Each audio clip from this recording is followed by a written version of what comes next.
ఉద్యోగ యువత అనేది ఎప్పుడు పోరాడుతూనే ఉండాలి ప్రభుత్వం ఉంటుంది. మీద. అవును.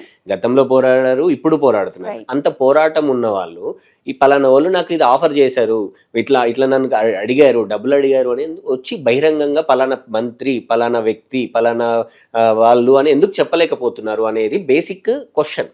ఎస్, ఆ బేసిక్ ఎందుకు చెప్పలేకపోతున్నారు అని అంటే, మీరు గమనిస్తే నేను ఒక సింపుల్ ఎగ్జాంపుల్ చెప్తా అండి. కోర్టులో కేసు నడుస్తున్న టైంలో పిటిషనర్స్ తరపు నుంచి కొన్ని ఎవిడెన్సెస్ ప్రొవైడ్ చేసే ప్రాసెస్లో ఒక పర్సన్ ఇన్వాల్వ్ అవ్వాల్సి ఉండింది. ఆ పర్సన్ నేమ్ తీసుకోదలుచుకోలేదు నేను. ఈ గ్రూప్ 1 అభ్యర్థినే. తనకు జరిగిన అన్యాయం అనేది తను బయటకు వచ్చారు, మాట్లాడారు. కానీ తను జడ్జి ఏమన్నారంటే కోర్టులో ప్రొడ్యూస్ చేయండి అని చెప్పారు. చెప్పినప్పుడు ఆ పర్సన్ రెడీ ఉండే. కాకపోతే వీళ్ళు ఏం చేశారు, పిటిషనర్స్ రెస్పాండెంట్స్ టైప్ కమిషన్ ఏం చేసింది, ముందుగానే ఆ వ్యక్తి ఎవరైతే ఉన్నారో ఆ వ్యక్తికి కాల్ చేసి బెదిరించి కేసులు పెట్టినారు.